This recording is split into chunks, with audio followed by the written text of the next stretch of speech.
एकदम लागून. आणि ते बाजूला लोकांनी कचरा किती टाकला आहे बघा. इतका एवढा घाण वास येतोय ना. आणि या नाल्यामध्ये लोक सगळी घाण टाकतात. किती मोठी झोपडपट्टी आहे, लोक कशी राहतात. आणि ही घाण बघा मित्रांनो, इथं रस्त्यातच घाण आहे तरी पण त्याची साफसफाई केली बहुतेक. एवढा वास येतोय घाण. तर गावावरून मुंबईला जे कामाला लोक येतात ती 5-10 हजारामध्ये काम करतात आणि त्यांना ना कधी सुट्टी भेटत गावाला जायला.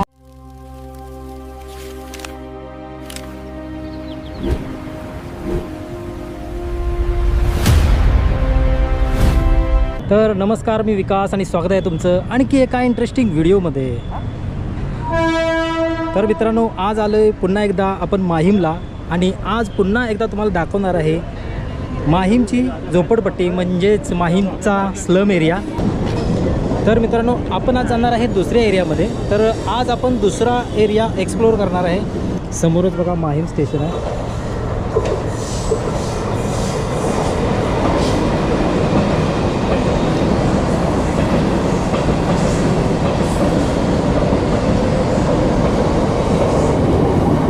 आणि मित्रांनो, इथून भरपूर ट्रेन येतात जात आहेत बघा. इथून हे बघा, ही एक गेली आणि हे बघा समोरून एक आले आणि ही एक जाते.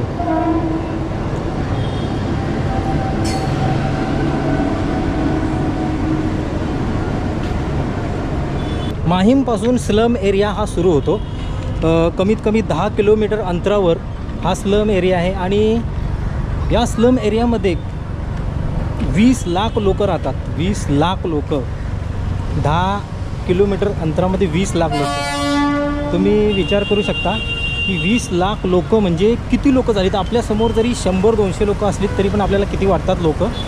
पण 10 किलोमीटरमध्ये म्हणजे 10 किलोमीटर म्हणजे एवढं पण जास्त अंतर नाही, तरी पण एवढ्या अंतरामध्ये 20 लाख लोक राहतात. मग ती झोपडपट्टी किती मोठी असेल बघा, किती दाटीवाटीत ही लोक राहतात. तर आपण आज असाच एक एरिया, बदनाम बस्ती म्हणून त्या एरियाला नाव आहे, तो आपण आज एक्सप्लोअर करणार आहे. बघूया त्या वस्तीमध्ये जाऊन कशी लोक राहत आहेत, त्यांची राहणीमान कसं आहे, त्यांची घरं कशी आहेत, किती दाटीवाटीत राहतात. तर चला, आपण आता स्टेशनवर आहे, माहीम स्टेशनवर उतरलो आहे. आणि माहीम स्टेशनवरून चालत 10-15 मिनटावर ही बस्ती आहे. म्हणजे माहीम स्टेशनपासूनच ही झोपडपट्टी सुरू होते, स्लम एरिया सुरू होतो. तर चला, तुम्हाला दाखवतो की ही झोपडपट्टीमध्ये लोक कसे राहतात. तर चला, आपण व्हिडिओला सुरुवात करूया.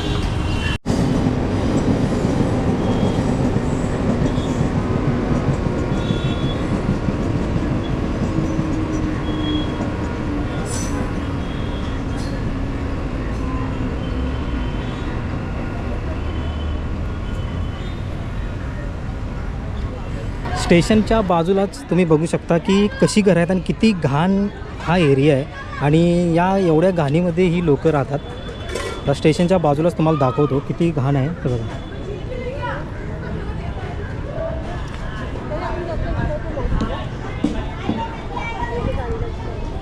इथूनच ही झोपडपट्टी सुरू होते मित्रांनो.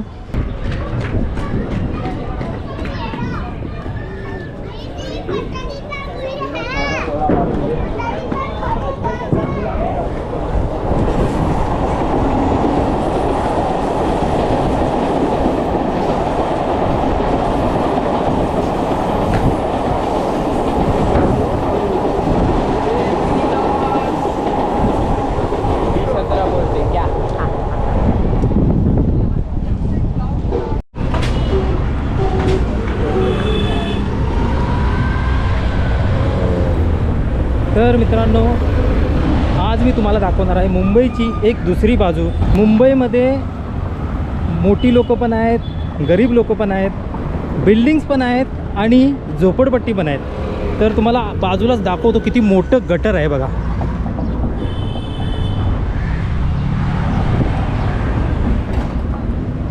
आणि गटराच्या बाजूलाच बघा, हे तुम्हाला झोपडपट्ट्या दिसतील. किती वास येतो, इथं उभं राहत नाही, एवढा वास येतो इथं. आणि इथं बाजूलाच गाड्या लावल्यात बघा, एकदम लागून. आणि ते बाजूला लोकांनी कचरा किती टाकला आहे बघा. इतका एवढा घाण वास येतोय ना. आणि या नाल्यामध्ये लोक सगळी घाण टाकतात, आपले बाथरूमची पाईप्स वगैरे तुम्हाला दिसत आहे तिथं समोर. तर समोर तुम्हाला उंच उंच बिल्डिंग्स पण दिसत आहेत, पण त्याच्या बाजूलाच तुम्हाला अशा झोपडपट्टी पण दिसत आहेत. म्हणजे स्वच्छता पण दिसते आणि काही अंतरावर तुम्हाला अशी घाण पण दिसते. तर मित्रांनो, ही मुंबईची लाईफ आहे. लोकांना वाटतं मुंबई म्हणजे खूप सुंदर आहे. जे गावावरून पहिली वेळ मुंबईला येतात त्यांना वाटतं की मुंबई खूप सुंदर आहे, पण मित्रांनो मुंबईची सच्चाई आहे ती वेगळीच आहे. मित्रांनो, मुंबई हे बघा, ही इकडं ह्या साईडला तुम्हाला झोपडपट्टी पूर्ण दिसते बघा. ही सगळी झोपडपट्टी आहे. आणि ही या साईडला आता गेल्यावेळी आपण आहे ना, तुम्ही जर मागचा व्हिडिओ बघितला असाल तर गेल्यावेळी आपण या एरियामध्ये गेलो होतो. या गटाराच्या बाजूलाच हा एरिया, हा गटार आहे. इथं गटाराच्या बाजूलाच हा एरिया आहे बघा तिथं. आणि ह्या एरियामध्ये आहेत ना जास्त कंपनी आहेत बघा. त्या तुम्हाला समोर दिसत असेल ते असं जांभळ्या कलरचं पाणी दिसते तुम्हाला. ते कसलं पाणी आहे काय माहीत नाही, पण तिथं कंपनीचंच काहीतरी असणार आहे, केमिकलचं काहीतरी असणार आहे. आणि तिथं घाण बघा किती समोर दिसते तुम्हाला, किती घाण. आणखी याची साफसफाई कधी होते की नाही काय माहिती. पण मित्रांनो, इथं उभं राहिलो ना, एवढा घाण वास मारतोय, एवढा घाण वास मारतो, इथं उभं राहत नाही. आणि याच्या बाजूलाच लोक कशी राहत असतील मित्रांनो. तर ही आहे मुंबईची झोपडपट्टीची लाईफ मित्रांनो. इथे लोक छोट्या छोट्या रूमसाठी, म्हणजे 10x10ची पण रूम नसते, त्याला लोक 5-5 हजार रुपये भाडं देतात. अशी मुंबईची लाईफ आहे मित्रांनो. मुंबई मित्रांनो, जर तुम्ही कामासाठी आलात तर काम तुम्हाला चांगलं भेटलं पाहिजे मित्रांनो.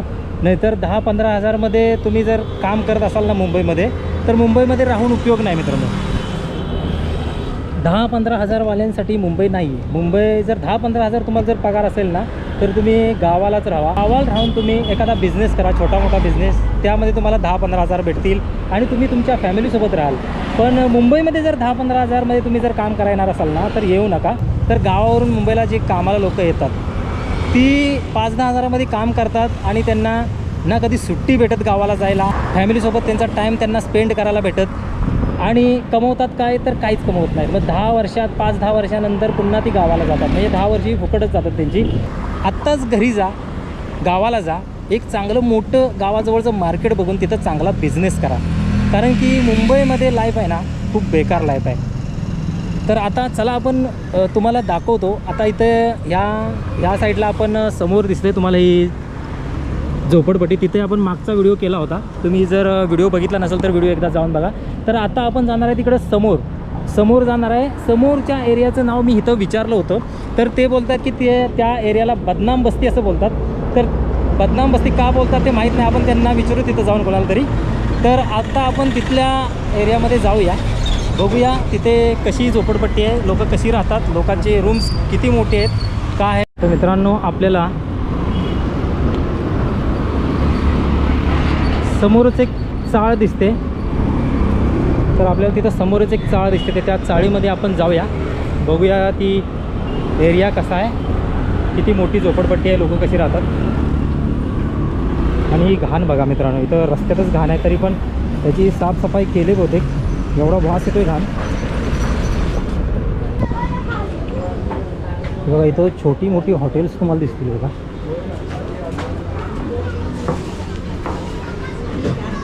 छोटी छोटी दुकान.